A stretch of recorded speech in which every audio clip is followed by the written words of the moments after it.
Why choose a Sleep Number smart bed? Can I make my site softer? Can I make my site firmer? Can we sleep cooler? Sleep Number does that. Cools up to 8 times faster and lets you choose your ideal comfort on either side. Your Sleep Number setting. Enjoy personalized comfort for better sleep night after night. It's the final days of our Black Friday sale. Recharge this season with a bundle of cozy, soothing comfort. Now only $17.99 for our C2 mattress and base, plus free premium delivery. Prices higher in Alaska and Hawaii. Check it out at a Sleep Number store or sleepnumber.com today. We all know those GLP-1 injections work wonders, but that price tag almost gave me a heart attack when my insurance denied coverage. I was staring at a choice between paying my mortgage or paying for weight loss. Talk about a rock and a hard place. Then I found Elevate Health compounded semaglutide at just $58 with payment plans that don't require a second mortgage. Same medication, same results, but a price that real folks can actually afford. Visit joinelevate.com today. That's JOINELEVATE.com. Your wallet will be as happy as your waistline. This medication is not FDA approved.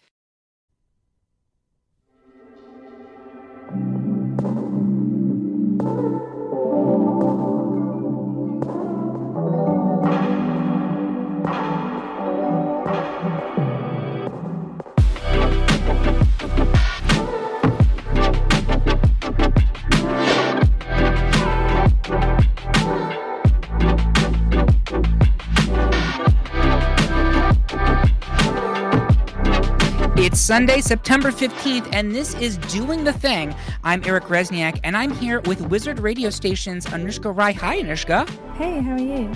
I'm delightful, and we are joining right now with As Seen as Kayleigh Carter. Hi, Kayleigh. I think Kayleigh's still getting logged in, so I'm going to ask, we're here to talk about everything happening in our worlds this week. I'm going to start with you, Anoushka. What's going on with you? What's going on your Sunday? Nothing. I love your introduction. So chirpy. It sounds like you have so much energy. And Sunday's been great. And I'm just excited to spend the next hour with you guys. You're lovely. Yes. The energy is all lies. I just got finished. I live in the States, so I went out for brunch this morning at a bizarre brunch spot on Broadway where actual Broadway singers sing live while bringing you your eggs and your bacon and your coffee. And I may have had 3 or 4 very large iced coffees. So okay, that's it. I think it's a singing as well. So and also, yes, they did some Hunchback of Notre Dame. They went for some deep cuts, but you know, with your corned beef and hash, how can you go wrong? Yeah. Yeah.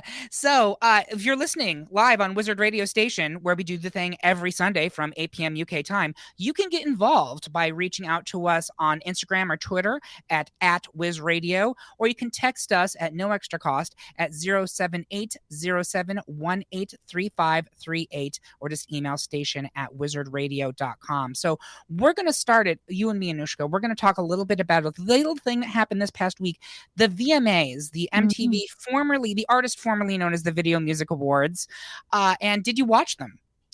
I caught clips afterwards, yeah. Which I think is the way that we all kind of digest media now. You know what I mean? Yes, too busy. The only thing I potentially stay awake for is the Super Bowl. But even that, it's just as soon as the artist has performed, I'm gone. I don't watch anything else. The Super Bowl for me is a lovely concert that they decide to put a 4-hour football game around the sides of. I don't care anything about the rest of it. And who's the artist this year? Is it Kendrick Lamar, I believe, is this year's? Kendrick Lamar, yeah. Lamar. Last year was Usher and Alicia Keys. It was. Drake found Quaking, by the way. So from the clips that you've watched from the VMAs, what did you think overall? I was mainly watching the Katy Perry clips. I loved that. I love Katy Perry. Like ever since she released, I think her first single was Kissed a Girl. I Kissed a Girl. Yep. And I loved that song. I thought it was really just rebellious and daring and just quite just out there, really. And so I've always been fond of her since then. And I don't think she's released anything recently, to my knowledge, for quite a long time. So her big comeback album actually comes out this coming week. So yeah, and I think that's why she got the Video Vanguard Award at this year's particular awards. It's been 15 years of Katy Perry. I believe someone can clock me on this, but I think Kissed a Girl came out in 2009. 2008. 2008. There you go. I remember I was doing my GCSEs. There you go. And so, yeah, she was our video vanguard this year. So you watched her performance? Yeah, I did. Like, I wasn't aware about the album, but I watched it. I thought, I just was watching the clips of her interacting with the journalists and just being her sassy, flirtatious self. I thought it was quite cute. But yeah, like, she did get a lot of stick for a couple of her songs. That said that she was quite pitchy and sort of screechy, right? So here's the thing about Katy Perry is I would never say that Katy's a strong live performer, if we're just being completely honest. I think she's a studio artist, and that's great. But it's just not her strength to perform live, right? She's a great record artist. She's had amazing singles. She's had great videos, which I think is why she got that award. Yes. I think she gave us a visual feast at that. I think it was like a 10-minute long performance, and it really went through like almost all of her albums. Yes, a huge sort of throwback from start to finish. Yeah, and I did love the throw to the audience where I don't know if they're actually married, but they've been together for a while. Orlando Bloom was there watching her with a kind of like bemused grandpa look on his face. And I was like, I see you, Orlando Bloom. Game recognizes game. But regardless of the pitch, I thought it was at least a attention-grabbing performance. Also grabbing attention. Let's talk a little bit about Chappell Roan, right? Because this is like the year of Chappell Roan. Did you watch her performance at the VMAs? I have to admit I didn't, but I'm going to allow you to tell me everything. I would love to. So first of all, are you familiar with Chappell? Yes. Okay. I play a lot of songs on my shows. Yeah, so she is, this is really her year, right? And she won the Best New Artist Award at the VMAs this time. And the performance she did was to Good Luck Babe, which is the song that just came out a couple months ago. Mm-hmm. And she was in full-on plate armor. She had backup dancers that are like full-on like knights.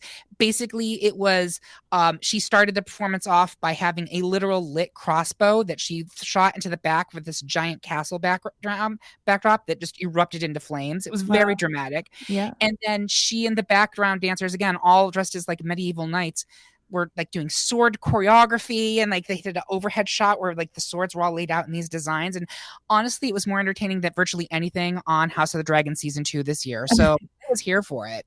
But speaking of Chappell, and you're aware of her at the very least, and I do recommend checking out that clip if you haven't. Yeah, I'm on it. Yeah, do it. What do you think about the fact that we have this queer Gen Z, very outspoken pop star who is kind of like the zeitgeist, right? For what a pop star is today. What do you think about that? You took the word out of my mouth, because I was going to say zeitgeist. It means spirit of the times. It reflects that. And I think it's great. I think that, every music obviously is a mirror to what's going on socially. And sometimes music can actually influence, obviously, culture significantly as well. So I think it just aligns perfectly with, the spirit of the times at this moment in time. And I think it's just like a celebration, right? For why not? Because at the end of the day, we're constantly sort of talking about making the world more of an open and accepting place, and she represents everything that we are striving towards, I think, especially for Gen Z. And it's just sort of declaring, it's not even asking for acceptance, it's declaring this is who I am, and you like it or hate me, basically, very Marmite. Yep. I think it's quite a Marmite generation. Yeah, and we love that. Kayleigh, are you with us? Yeah, guys, so sorry. Hi, Kayleigh, that's okay. Oh my god, it's so struggling right now. The struggle is real. It's a Sunday, and the fact that you're here means that we're winning. So welcome, as seen, it's Kayleigh Carter. Hello. How's everyone doing? What have I missed? Well, we were just talking about the VMAs, a little award show that sometimes happens. They were actually literally 20 minutes from my house, and I didn't realize it. I should have gone just down the street and seen if, just say hello to Taylor Swift, as one does. Kayleigh, did you watch them? I actually haven't watched it. I've watched some clips. Yep. I saw some of the performances. I didn't actually watch. I just sort of watched the reviews and the winners. Uh-huh. So yeah, I mean, I was pretty happy with the results. I don't know about you guys. I feel like I watched a video before the VMAs, and it was this Taylor Swift fan, and I actually think he predicted every single category and every single win correctly, and I was like, nice. That's actually really impressive. So, yeah. I think that was the most impressive part of the VMAs. But yeah, what did you guys think? We were just saying that also Anoushka just watched the clips. And I think that's the way that we all kind of take in these award shows now, honestly. Like, who has 3 hours No. when like most of it's garbage? Sorry, but Yeah. it's true. Like the Emmys are airing tonight in the States, and I'm sitting here thinking, do I throw away 3 hours of my time, or do I just wait until tomorrow and see who the winners are and watch the speeches that I want, and then cross stitch and talk about how The Bear is not a comedy? But True, I've been saying like, this. let's speak on it, right? Yeah. But we were briefly talking about Chappell Roan and how she's very much kind of the spirit of our times. Did you watch her performance, Kayleigh? Of course I did. Yeah, love her. Yeah, Love her. and one of the things, did you watch the Eminem performance? No, can't lie, I didn't watch that. I didn't That's- actually even know Eminem was there until you just said that. I'm checking out the Chappell Roan one right now. It's fierce, right? Loving the medieval vibe, yeah. Yeah, Stop. like, Quite sort of, Did you say Eminem?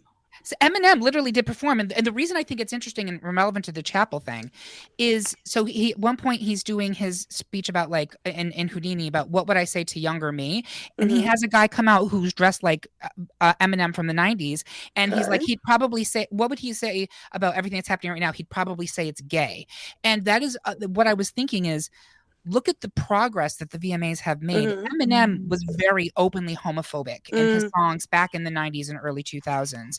And now we have this proudly genderqueer, not just Chappell, there were multiple people in that, but the winner of RuPaul's Drag Race was literally front row in the audience giving her the gay finger wag of approval.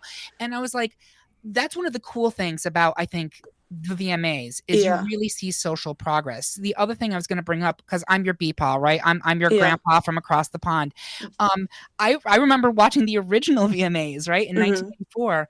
When I was watching this one, I was like, it's incredible that MTV didn't even play rap music at all until like 1988, and at that point it was segregated to its own show called Yo MTV Raps for like an hour a week. And you look at the performers on the stage in this year's 40th anniversary VMAs, and like a third of them, if not more, were rap artists. And the diversity, I mean, MTV was notorious for blacklisting performers of color for the first several years of its existence. That's incredible. Do you have any thoughts on that, Anoushka? Like, do you think that MTV kind of and the VMA show us the progress over time? I think so. I mean, I think I would say so. I think potentially, like, they still, this could just be my belief, my perception. I think they still kind of pick artists that do still, they kind of pick artists that sort of are very mainstream, I think, still, right? Sure. So from that perspective, I don't know how sort of wide they cast the net. But yeah, I think, like, obviously progress has been made. There's clearly more evidence of integration and recognizing music as, whilst obviously there are different genres, recognizing that music is like a collective sphere and it becoming a lot more inclusive. But yeah, I think that still slightly sort of honoring the mainstream a little bit more, you know? I think, that's a great point. Kayleigh, speaking of the artists, do you think that we're seeing more new pop stars? Because there were a bunch of performers this year who had never performed there. Or do you think it's harder than ever to break into, as Anoushka's saying, like that mainstream sphere of influence?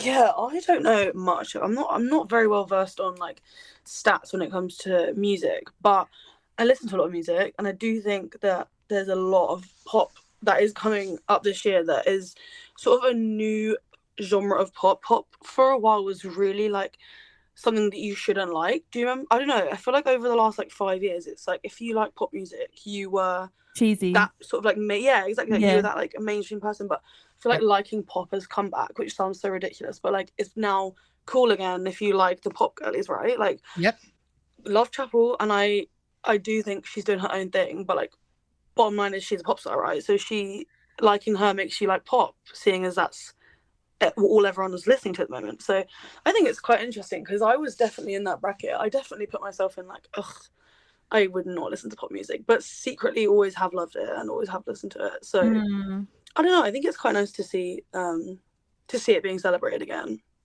One of the things I thought was interesting watching the show this time was there was also a kind of a resurgence of rock. I mean, pop definitely had its moment where it was kind of falling out of limelight, but like rock has been kind of not dead, but underground for a little while now. And there were a couple really great, like, it's hard to classify Halsey's music, to be honest with you, because she's kind of encompassing a bunch of different genres.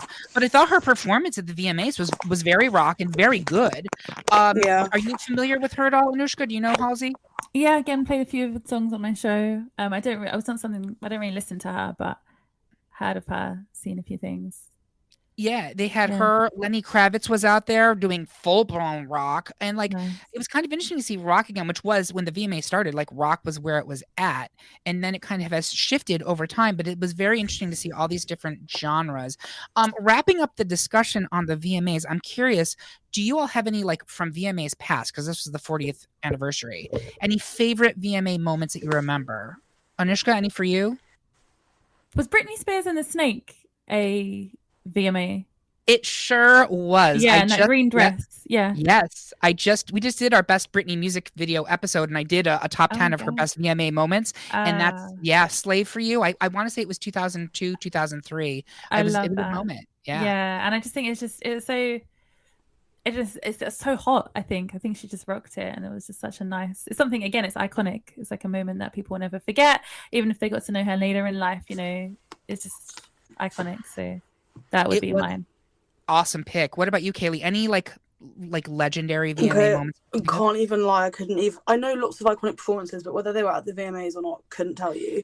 But speaking of Halsey, I'll give one really random recommendation of a watch, which is super random. It's the Rihanna Fenty fashion show from, I want to say it was either 2019 or 2020.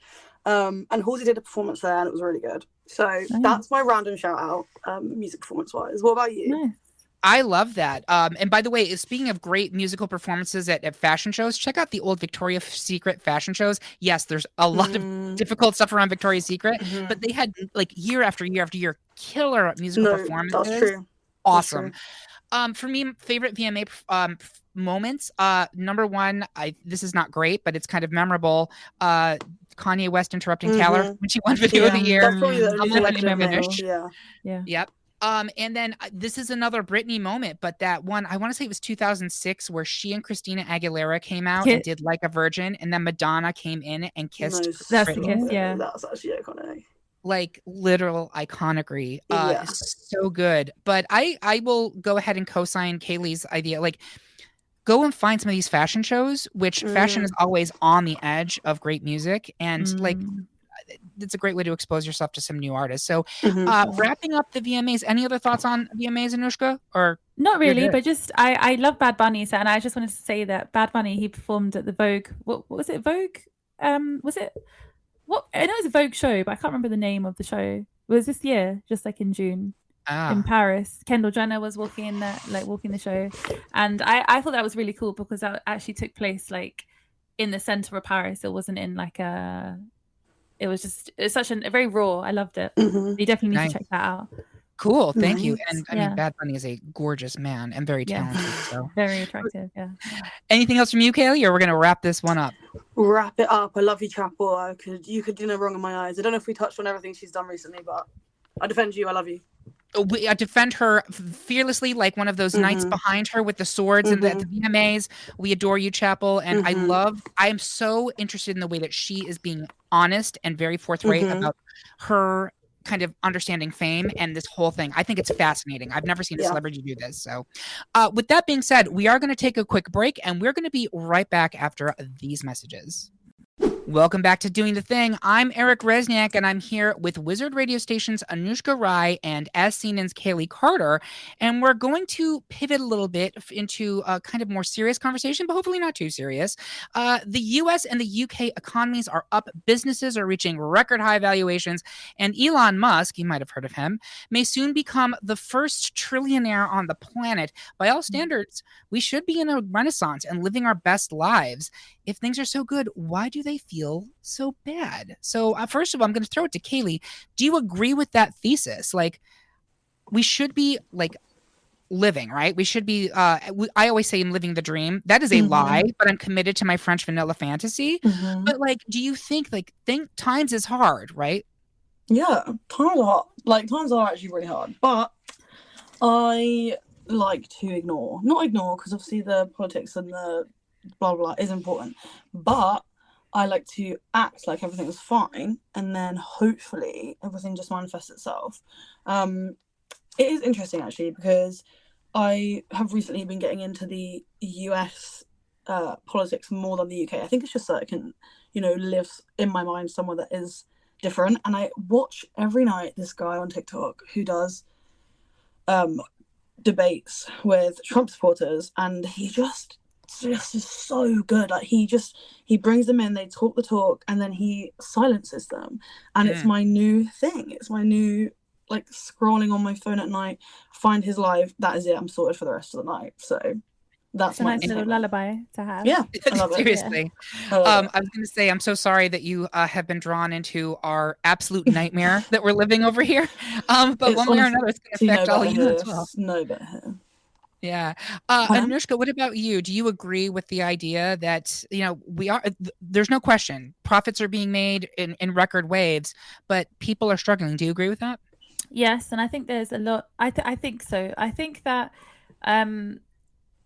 even if you are sort of still relative, like inflation is at an all-time high, I think that even if you are comfortable, you're still conscious. So for example, yesterday I was out, my auntie is here. She's not based in the UK, but took her out, showed her around London, and I was just a lot more conscious of the prices. So I'm starting to notice things, and I think even if you feel like, okay, I may not have necessarily felt an immediate hit, which I have felt an immediate hit, but for those that haven't, you're definitely a lot more mindful of it because it's circulating around quite a lot.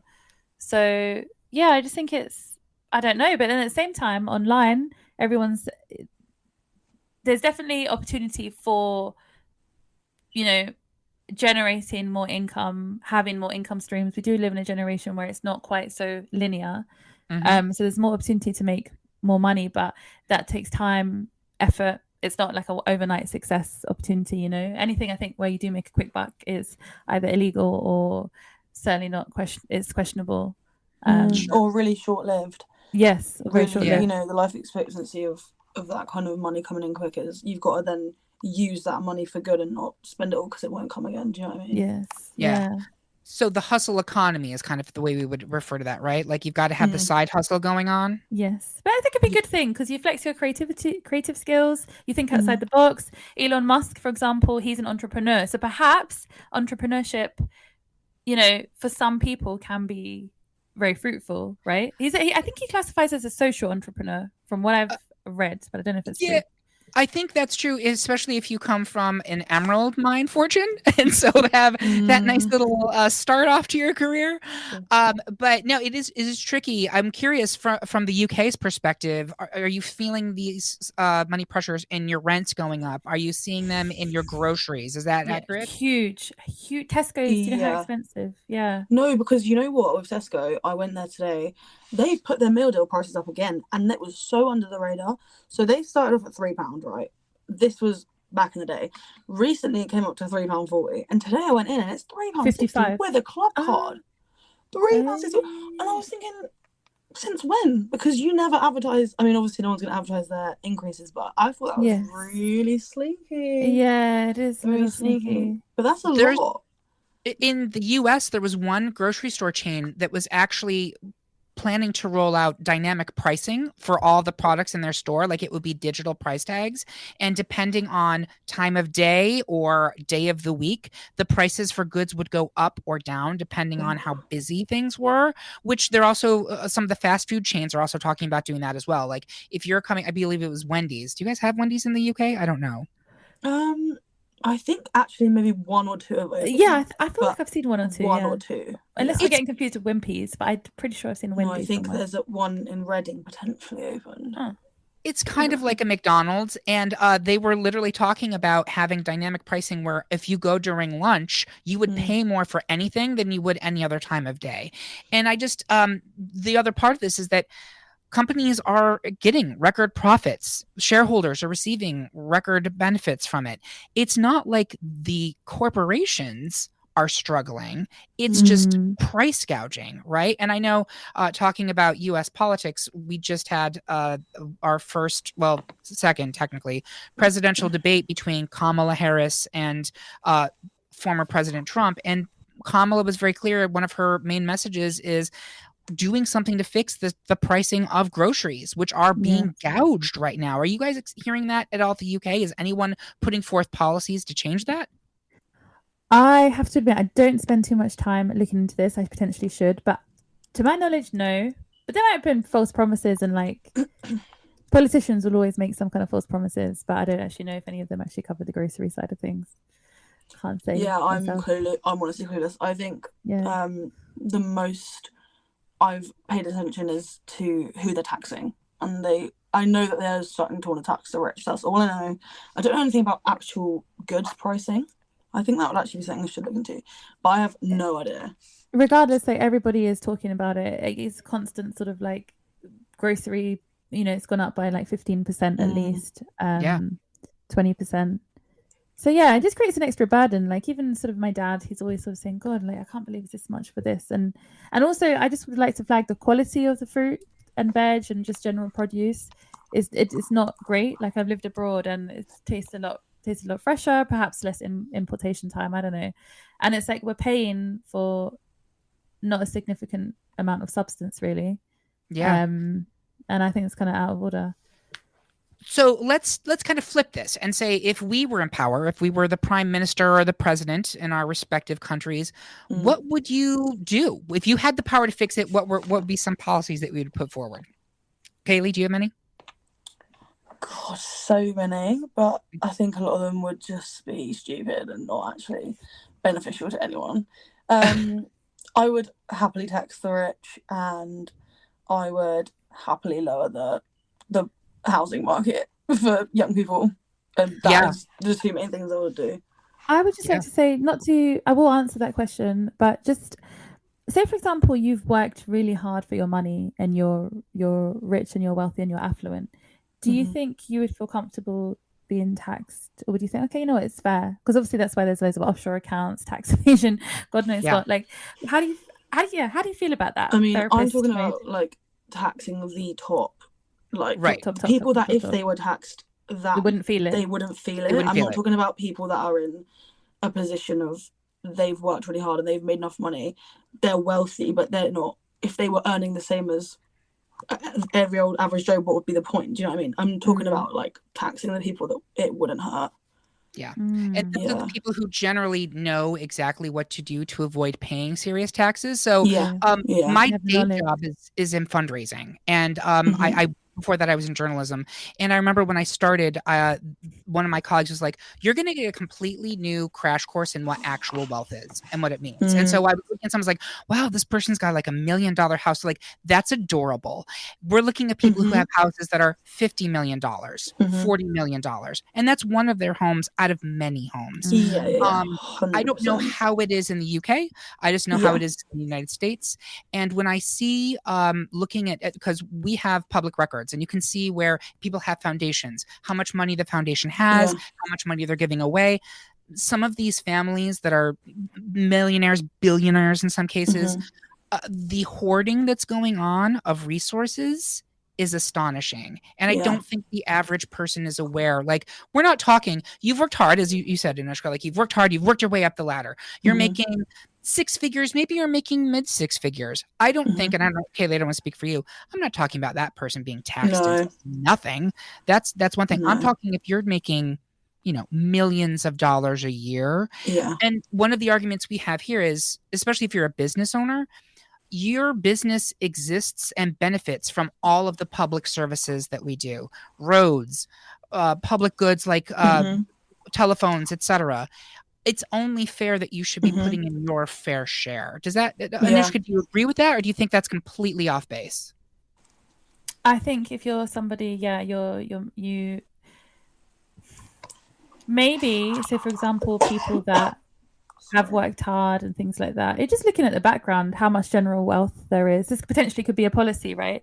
Because if there has been a significant amount of generational wealth, maybe a policy would be to think about getting them to just apply the concept of sharing a little bit more. Because if you have, how much do you need? Like, really and truly, how much do you need? So if you have worked hard and you're just sort of like, 60, 70, 80K or 100K a year, or like, okay, you know, whatever, then I think it's like, okay, there shouldn't be that much, right? Yes, you Agreed. are Yeah. contributing back to society, of course. And I think, let's say the more resources that you have, the more that you capitalize upon, you know, the systems in general. Yeah, there should be like a slight increase in the bracket, but not extortionate amount where you feel like I've worked so hard that it's just being taken away. When it's like generational wealth and there's just a tremendous amount,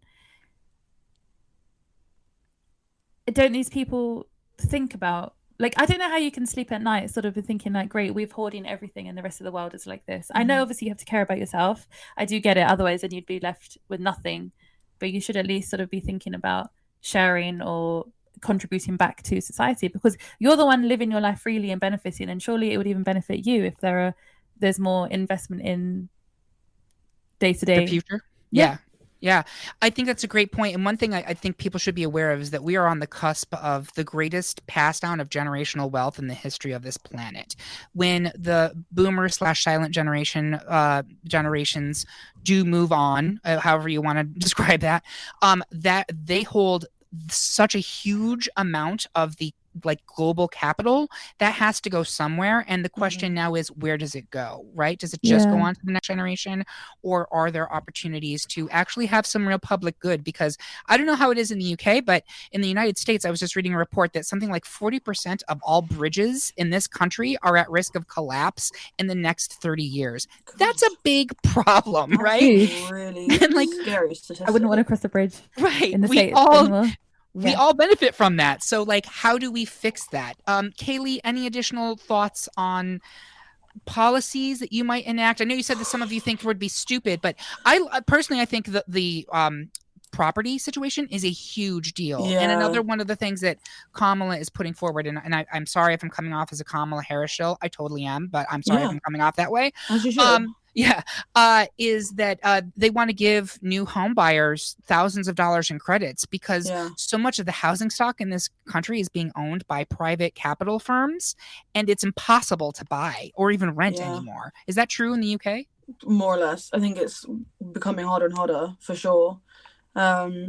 Even renting is just becoming not worth it. I think a lot of young people are, and it's kind of scary, but a lot of young people are going in to buy first because it's genuinely more beneficial. But that's also a really scary concept that they have to skip the rent part just to stay afloat. So yeah, I think that's my main point, honestly. Yeah, I think that's so true. I just had a friend who bought their house, and she and her partner had to float all cash. They had to go like 20% over asking, and they were like 3 offers, and it was an absolute like feeding frenzy for it. So they were lucky to get it.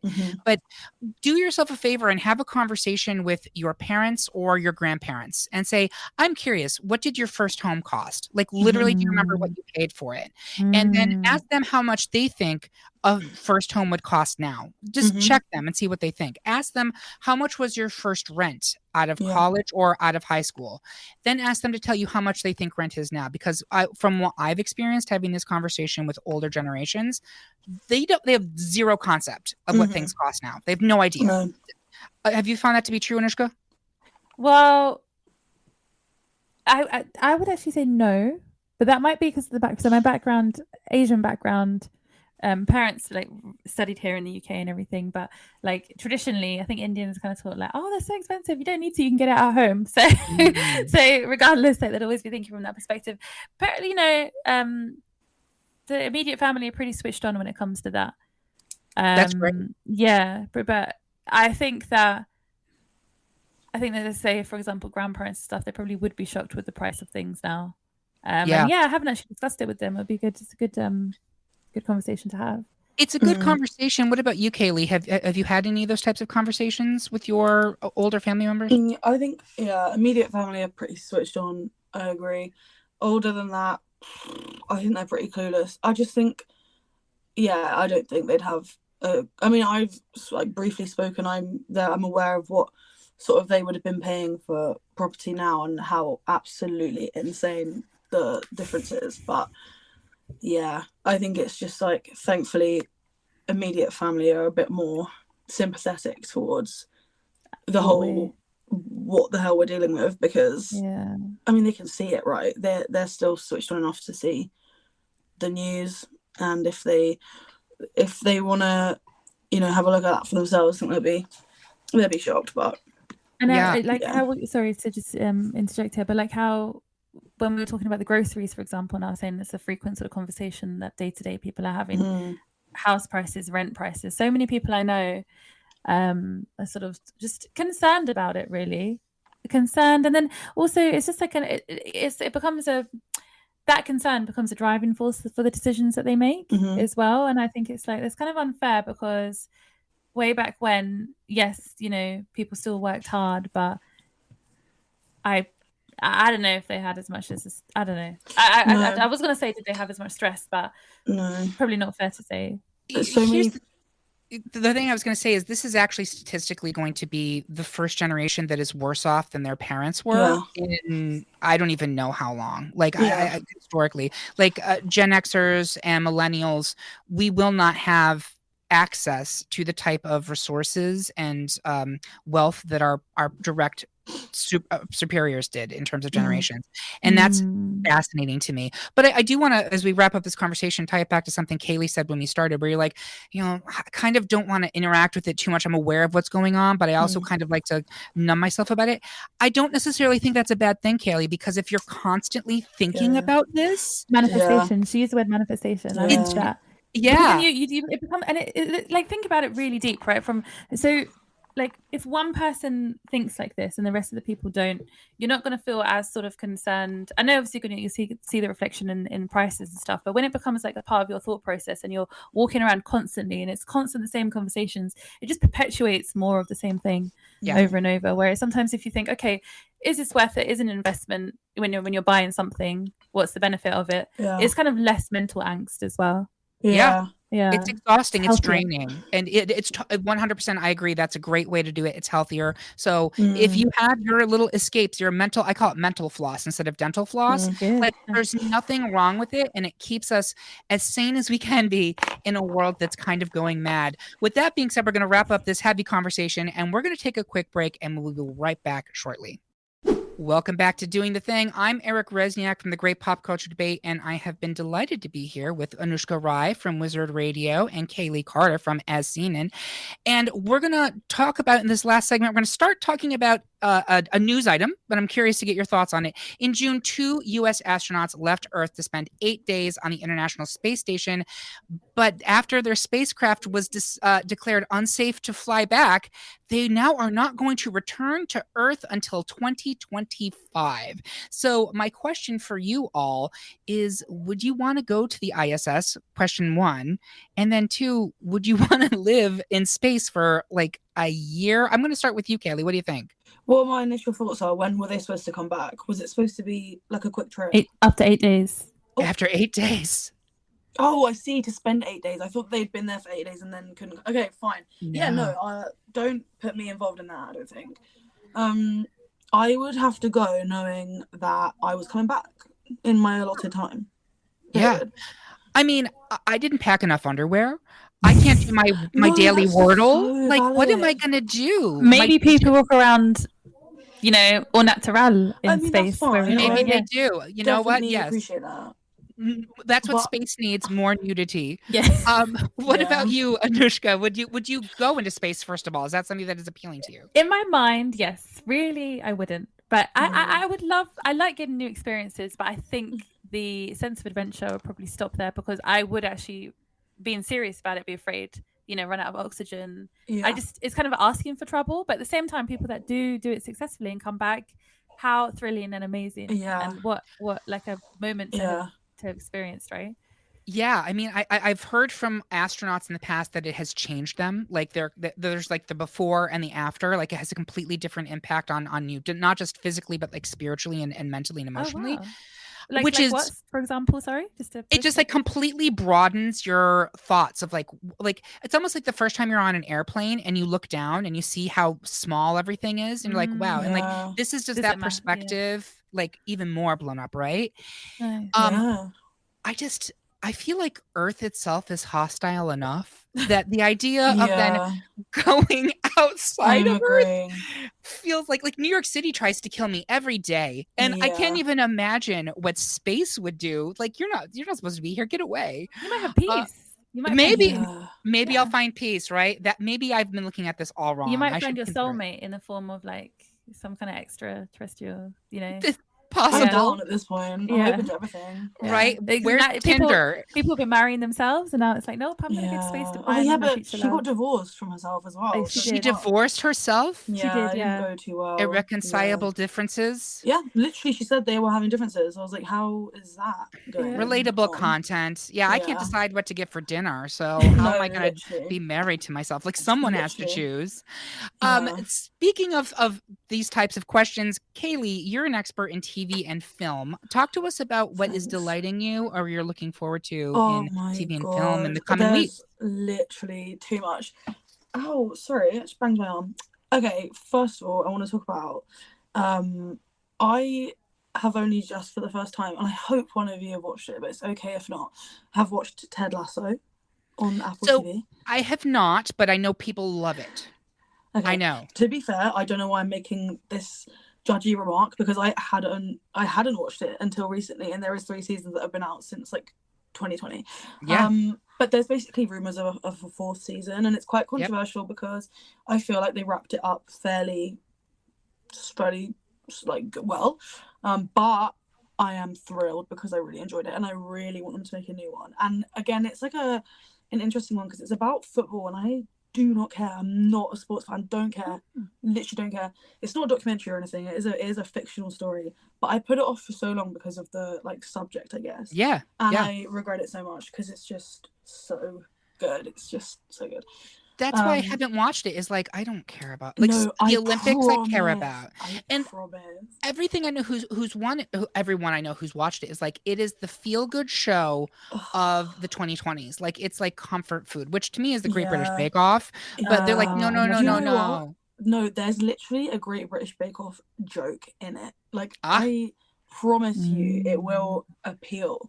I think it's a great example of a hybrid of American and British TV, kind of like Sex Education, that had a very American feel, but was British. You know, they appeal to all the audiences. So similarly with this, you've got Jason Sudeikis, who's American, and the rest of the cast who are all British. And it just works so well. There's something for everyone, I think. So guys, definitely watch it if you can. And do you have Apple TV, Anoushka? I don't. I'm a Disney Plus, Netflix, fine, occasionally Amazon Prime girl, but respect. Talking about fusions, so I take the Eurostar over to Paris, and I haven't watched part 2 of, is it season 4 or season 5 of Emily in Paris? I've seen the first part. I think it's 4. Yeah, so I'm looking forward to meeting her new Italian lover and seeing what happens there. But yeah, I don't know, Emily in Paris, I really like it. I think just because it's like creative. I love the sort of marketing kind of like the sassiness that comes with that. Her colleagues, obviously it plays on stereotypes, but I think it's really cute. And it's just, but I have to admit, part 1 of season 4 was a little bland compared to the other seasons, I thought. Yeah, it didn't have the same zest to it. I just love seeing Phil Collins' daughter continue to get work, you know, a young struggling actress, because that is his daughter, who's Emily. That is so funny. And I think she's actually pretty good in it. I just watched on Netflix the Interview with a Vampire series that was on AMC. Did anybody watch that when it was on AMC? No, I've heard of it, but I haven't watched it. So the first season is now on Netflix, and it's only 7 episodes. And did you watch the movie when it came out in the 90s, or have you seen the 90s movie with Tom Cruise and Brad Pitt? It has the same name? Yeah, same name, yeah. I don't think so. Yeah, this is like a TV show version of the book that was based off of by Anne Rice. And it is, the way to describe it is a gay fantasia of melodrama. It is like if you love gay drama, but you don't want to be involved in gay drama, let me tell you, it is wild. I love it. If you have not watched it, season 1's now on Netflix. Just went out there like earlier this month. It's a hoot. It's very graphic. It's very there's a lot of horror. Obviously, it's about vampires, but it's wonderful, and it makes me feel better about my own relationship because of like, you know what, we're not as dysfunctional as these two ones. What about you, Kayleigh? What else are you interested in? So TV and I film? missed my obviously technical difficulties played in. What was that you were just talking about? Interview with a Vampire, which is now on Netflix. Have you watched? Yeah, and it's so good. And you know what it is? The original one. Wait, you talking about the original one?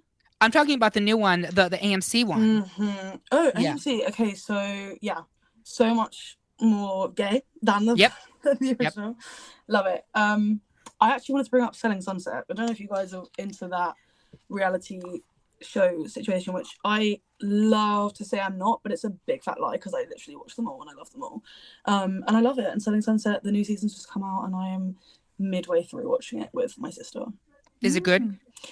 I will defend it till the dead. Even though it is like becoming more and more obviously scripted and terrible, I love it. I have no notes. Loyal fan. Do you have any reality TV kind of dirty secrets? Any guilty pleasures for reality TV? No, I sort of dip in and out when it comes to reality TV. Like an occasional episode of Keeping Up with the Kardashians, an occasional episode of Love Island, occasional episode of like, what's that Housewives one? Is it LA Housewives or something? Oh, there's like 7 different housewives, and I love them all. Those wonderfully rich, trashy women. Like, fight for me, rich women. Yeah. And what else? Yeah, I here and there. But I don't get lost in it, and I don't know why. It's just something weird. But there's it's complete opposite to reality TV, but there's quite a deep show on Disney Plus. It's called This Is Us. I don't know if it's had really good course. reviews. So you're watching that? I'm watching that. Yeah, I really like that. Is that new for you folks in the UK? Because it was out here for a few years ago. Is it? It's just now on Disney Plus. Yeah. Got it. Does it have the whole series on it, Anoushka? The whole like all the seasons? Good question. I can check whilst you guys are. I think it does. I think it's got a lot because I watched a fair few on Disney Plus.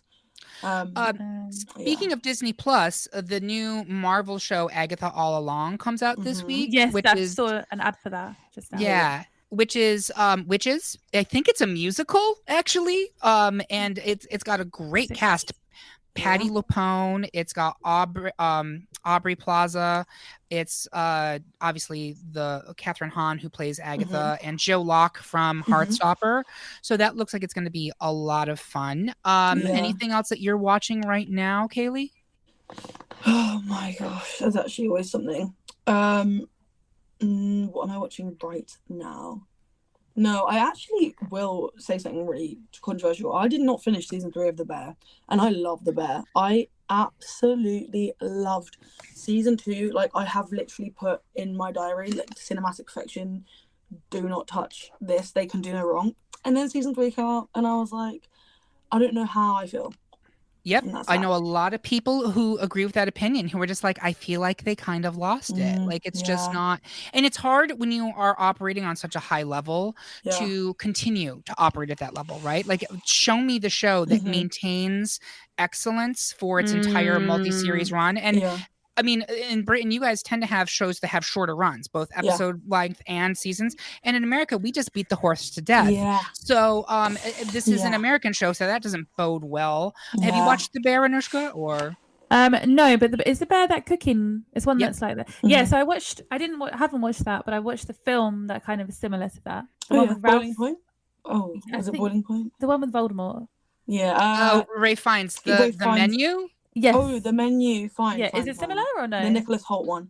Yeah. Well, it's similar as in they cook and it's high end cooking. But okay, so it's in a kitchen. Storyline's a bit different. Right. Okay. No, but I The Bear actually sounds interesting based on what you guys said. So let's wrap up with each of us naming one film or TV project coming out before the end of the year that you're the most excited about. Anoushka, can I start with you? Is there anything that you're really excited about?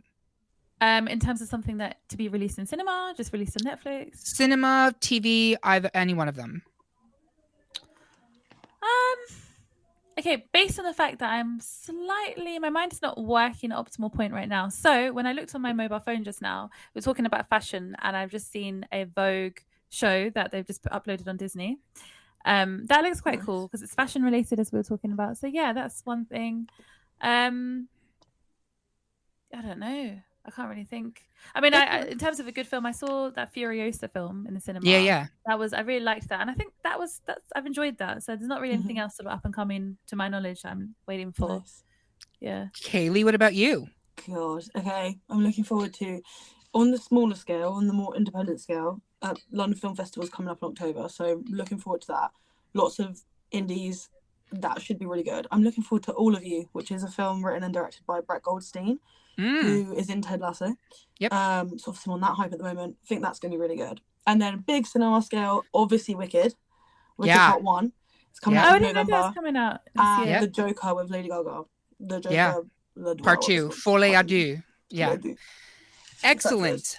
What about you? So, for me, I'll really quick. Oh God, I just had one and I complete. Oh, The Substance, which is this new movie coming out with Demi Moore. Nice. It was just at Toronto Film Festival, and it looks absolutely bonkers, and I can't wait to see it because I was like, I love Demi Moore, and it looks crazy. So I'm in. So, with that being said, that's all the time we have for doing the thing today. Thank you so much, Anoushka and Kayleigh. Where can our listeners find you, Anoushka? Where can they find you? So you can find me every Sunday night at 7 p.m. Right here on Wizard? Right here on Wizard, yeah. Perfect. And what about you, Kayleigh? I'm Kayleigh Carter __ on Instagram. So keep your eyes out there because I'll be announcing some stuff soon. Exciting. So me, I'm Eric Rezsnyak, but you should really follow at Great Pop Culture Debate on Instagram and TikTok. Our current season is airing right now. Best Britney Spears music video is the current episode, and it's a lot of fun. So remember to catch new... You should. It's a lot of fun. Remember to catch new episodes of Doing the Thing live on Wizard Radio Station every Sunday from 8 p.m. UK time and on all podcast platforms from Monday morning. We will see you next week. Bye.